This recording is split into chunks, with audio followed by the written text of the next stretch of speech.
قانون مضبوط ہو جائے تو ہم ان سے اب بہت آگے ہیں. یہ دو ہی چیزیں نہیں ہیں اور یہ دو ہی انہوں نے بیڑا غرق کیا ہوا ہے ہمارا. لیکن جب وہ تو بیڑا گورنمنٹ نے غرق کیا ہوا ہے نا, ہم تو خوش رہنے پر اللہ نے ہمیں پابندی نہیں لگائی. تو آپ اسی کو انجوائے کرو. دیکھو اب کراچی میں برساتی کھڈے کتنے ہو گئے نا بارش ہوتے ہی. اچھا کلائمیٹ ایسا چینج ہوا ہے کہ بارش بھی عجیب قسم کی ہو رہی ہے.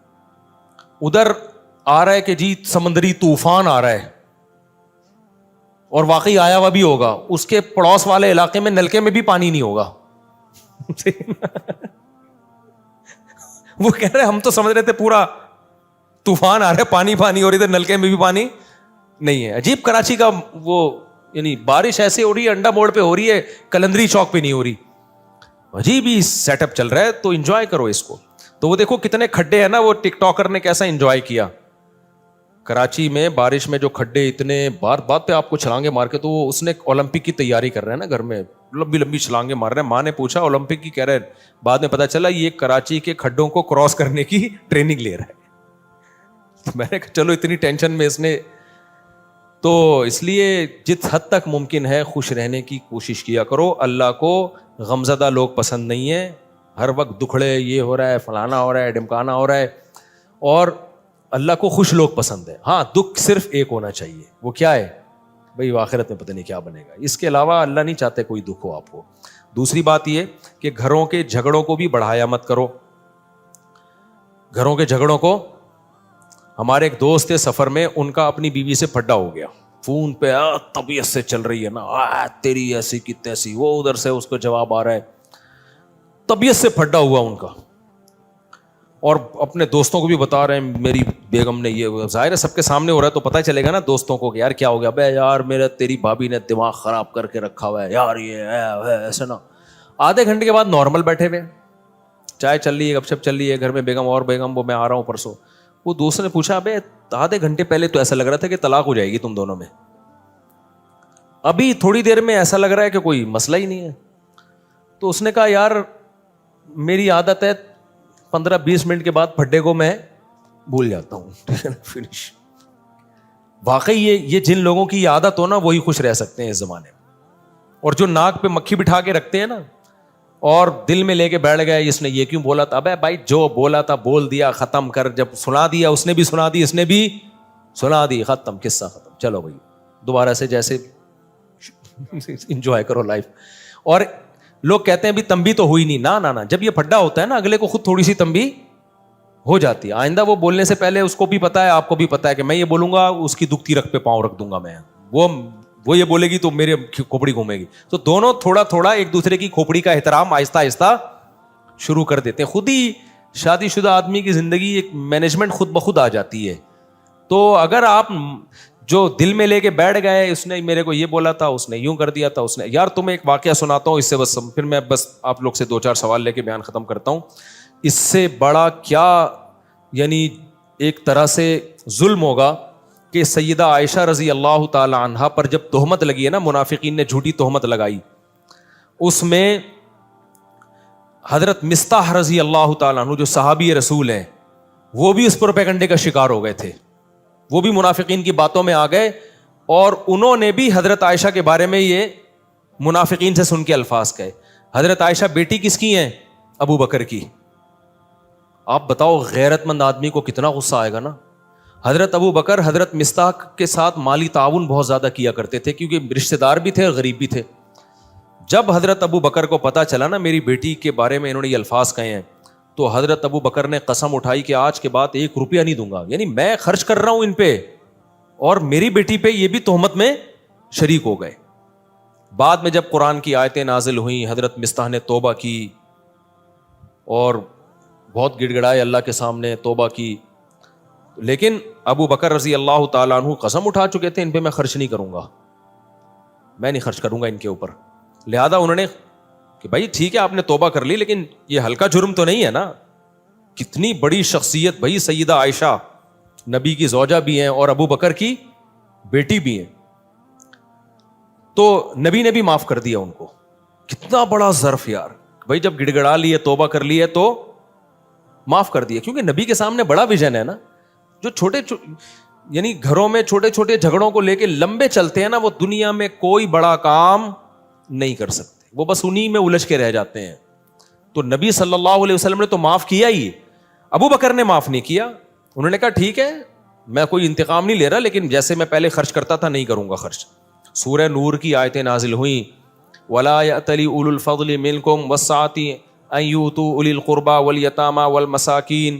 فرمایا اللہ تعالیٰ نے کہ تم میں جو قرابت دار ہیں تو جن لوگوں نے ان پہ خرچ نہ کرنے کی قسم اٹھائی ہوئی ہے وہ اپنی قسموں کو توڑ دیں. الا تحبون ان یغفر اللہ لکم, کیا تم چاہتے نہیں ہو کہ اللہ تمہاری غلطیوں کو بھی معاف کرے؟ یعنی تم یہ چاہتے ہو نا کہ اللہ تمہاری غلطیوں کو بھی معاف کرے. یہ کس کو تنبیہ ہو رہی تھی؟ ابو بکر کو. اللہ نے نام نہیں لیا. اللہ میاں بھی کیسی دیکھو نصیحتیں کرتے ہیں نا, عزت کا خیال کر کے جنرلی بتا رہے ہوتے ہیں کہ کوئی کسی رشتہ دار پہ خرچ کرتا تھا اور قسم اٹھا لی ہے کہ نہیں کروں گا, تو وہ قسم توڑ دے اور خرچ کرنا شروع کر دے, معاف کر دے. وَلْيَعْفُوا وَلْيَصْفَحُوا, چشم پوشی سے کام لیں, درگزر کرے. الا تحبون ان یغفر اللہ لکم, کیا تم نہیں چاہتے کہ اللہ بھی تمہاری غلطیوں کو معاف کرے؟ جب یہ آیت نازل ہوئی ہے ابو بکر نے کہا کیوں نہیں ہے اللہ, میں چاہتا ہوں تو میری غلطیاں معاف کر. یعنی اگر میں ان کو معاف کروں گا تو کل تو قیامت میں میری غلطیاں بھی معاف کرے گا, تو کیوں نہیں معاف کروں گا میں؟ کتنی بڑی غلطی کو معاف بھی کیا اور دوبارہ حضرت مصطح کو پر صدقہ کرنا شروع کر دی. تو جو آدمی معاف نہیں کرتا نا, بغض رکھتا ہے, وہ ڈپریشن اور ٹینشن میں رہتا ہے. اور جو دماغ کو صاف اور پاک کر کے سوتا ہے کہ یار جو تھا قصہ ختم, تو وہ ڈپریشن سے آزاد ہوتا ہے. تو ہم لوگ جھگڑوں کو لے کے بیٹھے رہتے ہیں اتنے لمبے لمبے, کس نے میرے کو یہ بولا تھا, اس نے میرے کو یہ بولا تھا, اس نے مجھے یوں کیا تھا. ابے چھوڑ دے یار, ٹھیک ہے, اپنے آپ کو بھی ریلیکس کر, دوسرے کو بھی ٹینشن سے باہر نکال. تو اس لیے میرے بھائی خوش رہنا سیکھو, اور جس آدمی کے دل میں کینہ ہو, بغض ہو, چیزوں کو لے کے بیٹھتا ہو, وہ کبھی بھی خوش نہیں رہ سکتا, جلتا کڑتا ہی رہتا ہے, منفی باتیں ہی کرتا رہتا ہے. تو دل کو صاف رکھنا چاہیے انسان کو, تاکہ آگے چلے, پھر وہ آگے کے کام کر سکے. انہی میں الجھ کے رہ جائے گا نا. ایک کسٹمر نے یوں کر دیا تھا تو اس کو سنا دی, وہ کسٹمر ہی مارکیٹ سے شارٹ ہو گیا, کاروبار اپنا ٹھپ ہو گیا. یہ جو میں نے اپنا قصہ سنایا تھا نا اپنے والد صاحب کا, اس پہ لوگوں نے بڑے کلپ چلائے, امریکہ تک میں پھیل گیا. نہیں, میں نے کہا تھا میرے والد صاحب سے تھوڑی میں نے اونچی آواز میں بات کی, آج کے بیان سے متعلق ہے یہ. میں نے بتایا تھا نا میری ایک دفعہ والد صاحب سے اونچی آواز میں بات ہوئی, تو میں نے سوتے ہوئے والد صاحب کو اٹھا کے معافی مانگی. یہ کلپ بڑا وائرل ہوا, اچھا ہے. اس میں ایک بات میں بتانا بھول گیا تھا, جب کلپ وائرل ہو ہی گیا, ایک منٹ بیٹا, یہ عمل میں نے اپنے بڑے بھائی کو دیکھا تھا یہ کرتے ہوئے. میرے بڑے بھائی کے ساتھ اس طرح والد صاحب نے ایک دفعہ ہاتھ اٹھایا تھا ان کے اوپر, تو شاید ان کی زبان اڑ گئی تھی. تو میں نے اپنے بڑے بھائی کو دیکھا کہ انہوں نے جا کے والد صاحب سے معافی مانگی. تو یہ میں بتا رہا تھا نا کہ جو چیز دیکھتا ہے انسان وہ سیکھتا ہے. تو مجھے اپنے بڑے بھائی کا یہ عمل میرے دماغ میں انسٹال ہو گیا تھا کہ یار اگر بڑوں سے کبھی ایسا ہو بھی جائے تو معافی مانگی جاتی ہے. تو اس لیے میں کہتا ہوں کہ اپنے ماں باپ کی خدمت اپنے بچوں کے سامنے کر لو, تاکہ تمہارے بچوں کو پتہ چلے کہ انہوں نے بھی تمہیں بڑھاپے میں سنبھالنا ہے. سمجھتے ہو گے نہیں سمجھتے؟ اپنی ماں کی خدمت اپنے بچوں کے سامنے کر لو, تاکہ بچوں کو پتہ چلے کہ جو تمہاری بیٹیاں ان کو پتہ چلے کہ بھائی ہم نے بھی اپنی ماں کو بڑھاپے میں سنبھالنا ہے. چلو بھائی ڈبل. السلام علیکم. وعلیکم السلام. مفتی صاحب ہم آپ سے بہت محبت کرتے ہیں. سبحان اللہ. مفتی صاحب میرا سوال یہ ہے کہ انجینئر مرزا آپ کے خلاف فیس بک پہ یوٹیوب پہ باتیں کرتا رہتا ہے, ہم سے بالکل برداشت نہیں ہوتا ہے. ہم آپ سے بہت محبت کرتے ہیں, اور اس کو کوئی بات سمجھاؤ, اس کو کوئی ایسے پیغام دو تاکہ وہ ایسے آپ کے خلاف بات نہیں کرے, ہمارے سے بالکل برداشت نہیں ہوتا. دیکھو یہ جو انجینئر کی بات ہے نا, یہ میرے خلاف, میں تو ایک شخصیت ہوں, ہمارے خلاف تو بہت سے لوگ بولتے ہیں, اور تو بولنے کوئی وہ بھی نہیں ہے, ہم کوئی دودھ سے دھلے ہوئے نہیں ہیں. لیکن بات علماء کی ہے, ہماری نہیں ہے. بات یہ کہ علماء کے خلاف ذہن سازی ہو رہی ہے. لوگ علماء سے کٹ گئے نا تو بند گلی میں آ کے کھڑے ہو جائیں گے, کہیں کے بھی نہیں رہیں گے. تو جی صاحب میرا سوال یہ تھا کہ بائک والے سے ہیلپ جو مانگتے ہیں تو یہ بھی سوال میں آتا ہے؟ بالکل آتا ہے سوال میں. بائک والے سے کیوں ہیلپ مانگ رہے ہو؟ رکشے چل رہے ہیں, ٹیکسیاں چل رہی ہیں, چنچیاں, بائکیاں بھی ہے. یا تو اتنے غریب ہو کہ بٹوا چھن گیا, روڈ پہ کھڑے ہوئے ہو, نہ چنچی کے پیسے ہیں, نہ رکشے کے پیسے ہیں, نہ بس کا کرایہ ہے, مجبور ہو گئے, اتنا لمبا پیدل چل کے بھی نہیں جا سکتے. پھر بائک والے کو بول دو یار مجھے تھوڑا وہاں تک چھوڑ دے. جب تک جیب میں پیسے ہیں اور رکشے کے, چنچی کے, کسی سے لفٹ نہیں لیا کرو. غیر اخلاقی حرکت ہے یہ. السلام علیکم. اور ایک اہم بات چل پڑی ہے, جب سفر پہ جا رہے ہو نا, اپنا سامان دوسرے کو نہ پہنایا کرو کہ میں 2 بیگ لے آیا ہوں, ایک آپ پکڑ لیں. وجہ اس کی یہ ہے کہ بہت سے لوگ سفر میں زیادہ سامان اٹھانے کے قائل نہیں ہوتے. وہ سفر میں اپنے اوپر ٹینشن برداشت کر لیتے ہیں لیکن ہلکا بیگ لے کے جاتے ہیں. دوسرا کیا کرتا ہے کہ میرے پاس دگنا بیگ ہے تو چلو بھائی, وہ ہلکا لایا اس لیے کہ تاکہ اس کو بیگ نہ اٹھانا پڑے. آپ اس کو پہنا رہے ہو اپنا بیگ, اب وہ تو لے گا مروت میں, وہ منع نہیں کرے گا, لیکن آپ کا بلکہ اخلاقیات کا تقاضا یہ ہوتا ہے کہ وہ کہے کہ یہ بیگ مجھے دے دیں. آپ نے یہ کرنا ہے کہ جی میرا سامان میں خود ہی اٹھاؤں گا, نہیں دینا اس کو اپنا بیگ. تو جتنا بیگ اٹھانے کی آپ میں طاقت ہو نا سفر میں اتنے ہی بیگ لے کے چلا کرو. بعض لوگ کیا کرتے ہیں 4 بیگ اٹھا لیے تو کوئی بات نہیں, سفر میں ساتھی جن کے پاس کم بیگ ہوں گے وہ خود ہی اخلاق اور مروت میں ہمارا بیگ بھی اٹھا لیں گے. بہت بے شرمی کی بات ہے, بدتمیزی کی بات. اسی طرح اپنے بوڑھے ماں باپ کو حج پہ بھیج دیتے ہیں کہ حاجی لوگ خود ہی سنبھال لیں گے. وہ حاجی تو مجبوری میں سنبھالتا ہے, لیکن یار بری حرکت ہے یہ. اپنے ماں باپ کو خود ہی سنبھالو. آپ اگر نہیں لے جا سکتے تو مت حج کراؤ ان کو. آپ میں نے دیکھا ہی ہے, بوڑھی اماں کو بھیج دی, اب سارے حاجی بےچارے ان کی ماں کو سنبھال رہے ہیں. یار اس بیچاری کا کیا ہوگا, نہیں سنبھالیں تو ضمیر ملامت کرتا ہے. تو بھائی اپنی ٹینشن کیوں دوسرے کو پہناتے ہو آپ؟ یہ بے شرمی کی باتیں. سامان لوگ پکڑا دیتے ہیں ایسے کہ نا آپ لے کے چلے. اب اس میں چرس تو نہیں رکھی ہوئی, آدمی کو وسوسے آنا شروع ہوتے ہیں, میں چوڑے میں آ جاؤں گا. منع کرو تو بد اخلاقی سمجھی جاتی ہے کہ یار وہ اگلا بولے گا یار دیکھو مفتی صاحب ہیں اور بیگ نہیں اٹھا رہے, ہمارا ریلیشن ہے. بھائی آپ کتنے ایسے کیسز ہوئے ہیں, ایک وسوسہ تو آ جاتا ہے نا دل میں. تو ایسا کیوں کسی کو ٹینشن میں ڈال رہے ہو؟ میں کبھی بھی الحمدللہ اتنا سامان لے کے چلتا ہی نہیں ہوں. مجھے پتا ہوتا ہے میرے بندہ میرے ساتھ جا رہا ہے خالی بھی ہوگا نا, میں نہیں کبھی اتنا سامان لے کے جاتا کہ مجھے اس کو سامان پکڑانا پڑے. ہاں وہ خدمت میں زبردستی لے لے تو ایک الگ بات ہے, لیکن ہم اتنے لمبے لمبے میرے سفر ہوتے ہیں, میرا بیگ اٹھا کے دیکھو گے نا آپ کو لگے گا صرف بیگ ہی کا وزن ہے اندر خالی ہوتا ہے. سمجھ رہے ہو کہ نہیں سمجھ رہے؟ بالکل ایسے ہوا ہی بس شو مارنے کے لیے بیگ ہے. ورنہ بہت دفعہ تو میں ایسے ہی جا رہا ہوتا ہوں. میں جب امریکہ گیا تھا نا تو ایک تھیلے میں 2 کپڑے ڈالے اور تو شکر ہے گھر والوں نے مجھے روک لیا کہ نہیں یہ بیگ ہے اور ایسے ہے. میرے والد صاحب حج کر کے آئے تھے ایک تھیلے میں. میرے والد صاحب حج کر کے کیسے آئے تھے, اور حج بھی اس زمانے میں 40 دن سے کم کا نہیں ہوتا تھا. ایک تھیلا تھا, والد صاحب اس وقت بریف کیس وغیرہ کا بھی زیادہ رواج نہیں تھا. ایک تھیلا تھا اس میں 2 جوڑے ڈالے, وہی اٹھا کے نکل لیے, اسی کو دھو کے پہنتے رہے. واپسی پہ وہی تھیلا لے کے آئے ہیں تو بولٹن مارکیٹ چلے گئے خریداری کے لیے, شاید گھر میں کچھ لینے کے لیے نا کہ چلو بولٹن سے خرید لیتا ہوں, وہاں سے نہیں خریدا ہوگا. تو کسی نے دیکھ لیا تو کہا کہ حافظ صاحب کہتے تھے میرے والد صاحب, حافظ صاحب آپ بہت دنوں سے غائب تھے, کہاں تھے؟ انہوں نے کہا میں حج کرنے گیا ہوا تھا. پہلے حج ایسے نہیں ہوتا تھا, حج کرنے جا رہے ہیں سارے رو کے رخصت, سب گلا سنا معاف. اب تو حج آسان ہو گیا نا, پہلے ایسے نہیں تھا.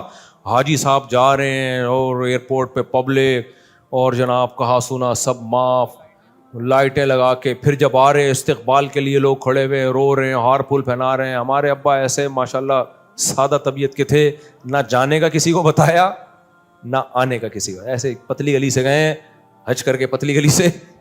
ہلکے رہو, یہ میں شو مارنے کے لیے نہیں بتا رہا. نہ دوسرے کو ٹینشن دو اور نہ خود ٹینشن لو, ہنسی خوشی زندگی گزارو. السلام علیکم مفتی صاحب. سوال یہ ہے کہ نا اسلام اخلاقیات کی تعلیم دیتا ہے, تو ایسی کون سی امتیازی تعلیمات ہے جو ہمیں دوسرے مذاہب سے الگ کرتی ہیں, یا وہ لوگ جو مذہب کو نہیں مانتے تو ان کے نزدیک بھی اخلاقیات وہی ہیں جو اسلام کے نزدیک؟ دیکھو کچھ چیزیں تو ان کے نزدیک اور مسلمانوں کے نزدیک ایک ہی ہے. مسکرا کے بات کرنا حدیث میں آتا ہے صدقہ ہے, تو گورا بھی مسکرا کے بات کرتا ہے اسلام میں, تو یہ اسلام کی تعلیمات گورے بھی. یعنی وہ کون سی چیزیں, ان کا سوال یہ کہ جو اسلام کو دوسروں سے ممتاز کرتی ہیں. بھائی اسلام کو دوسروں سے ممتاز جو چیز کرتی ہے, نمبر 1 اسلام میں رشتوں کی اہمیت ہے, پہلے ہے. گوروں میں یہ نہیں ہے. تو اللہ نے کہا کہ نہیں, ماں باپ کے ساتھ ایٹیٹیوڈ تمہارا بہت زیادہ اچھا ہونا چاہیے دوسروں کی نسبت. پھر نامحرم سے تمہیں فری ہونے کی اجازت نہیں ہے. تو یہ بہت ساری باؤنڈری ہیں. پھر صدقہ خیرات, گورا اس کا قائل نہیں ہے, جبکہ اللہ نے یہ بھی آرڈر دیا کہ تمہاری بہن کو اگر مالی ضرورت ہے تمہیں خرچ کرنا پڑے گا. گورا تھوڑی اس کا قائل ہے کہ تمہیں خرچ کرنا پڑے گا. تو اخلاقیات میں صدقہ خیرات بھی آتے ہیں, تو بہت ڈیٹیل ہے اس کی. تو السلام علیکم. وعلیکم السلام. مفتی صاحب میں لیاری سے آیا ہوں, سبحان اللہ. اور قاری فضل سبحان صاحب کی جامع یاسین مسجد. جی تو میری سوال نہیں, گزارش ہے کہ آپ بھی کبھی لیاری میں جامع یاسین مسجد آئیں. آپ امریکہ لندن میں, آپ کا بہت بڑا فالوور ہوں, یوٹیوب پہ آپ کا امریکہ کا ولاگ سب دیکھتا ہوں. گزارش ہے کہ ایک مرتبہ یاسین مسجد. میں 3 مرتبہ لیاری جا چکا ہوں. اچھا لوگ مجھے یہ بھی طنز کر رہے ہیں مفتی صاحب امیر ملکوں میں جا رہے ہیں, غریب میں نہیں جا رہے. لیاری بھی آ جائیں. میں غریب ملکوں میں بھی بہت گیا ہوں میرے بھائی, اور بلیک لوگ ہیں سارے وہاں پہ, تو سارے ملکوں میں جاتے ہیں, ایسا نہیں ہے کوئی امیر. اور دوسری بات یہ کہ میری جو انجوائمنٹ کی چیزیں اس کا امیر اور غریب ملک سے تعلق، میں جنگلوں میں جاتا ہوں. جنگل تو غریب ملکوں کے زیادہ اچھے ہوتے ہیں, سمجھ رہے ہو, اس میں جنگل پناہ زیادہ ہوتا ہے. امیروں کے تو جنگل بھی ایسا لگتا ہے کہ اب بڑے تمیز سے درختوں کو لائن لگا کے, وہ نیچرل پناہ آتا ہی نہیں ہے اس میں. امریکہ میں اتنے جنگل ہیں, امریکہ میں یار کچھ بڑی خاندانی چیزیں ہیں, ماننی پڑیں گی. وہ ایک بالش جگہ پورے امریکہ میں ایسی نظر نہیں آئی جو مٹی ہو. وہاں پہ مٹی سے میری مراد بغیر گھاس کے اور بغیر گرینری کے, ایسا مینج کیا ان لوگوں نے. یعنی جیسے ہم باہر نکلتے ہیں نا, کہیں گھاس نظر آئے گی, کہیں بغیر گھاس کے خالی مٹی والی جگہ, کہیں مٹی نہیں ہے. یعنی اتنی سی جگہ دیکھنے کو ہم ترس گئے کہ کوئی تھوڑی سی جگہ نظر آئے جہاں پودے نہ ہوں, ایسا. اور جنگلوں کے بیچ میں ریزیڈینشل ایریاز ہیں, یعنی آپ کا محلہ ختم ہو رہا ہے تو جنگل شروع ہو رہا ہے. اتنی گارڈننگ ہے, اتنی گرینری ہے وہاں پہ. تو ان لوگوں نے اپنے ملک پہ بڑی محنت کی ہے. حالانکہ درخت لگانے کی ہماری حدیث, ہمارے نبی نے زیادہ فضیلت بیان کی ہے, لیکن ہم کیا کر رہے ہیں کہ لگانے کے بجائے کاٹنے کو فوکس کر رہے ہیں.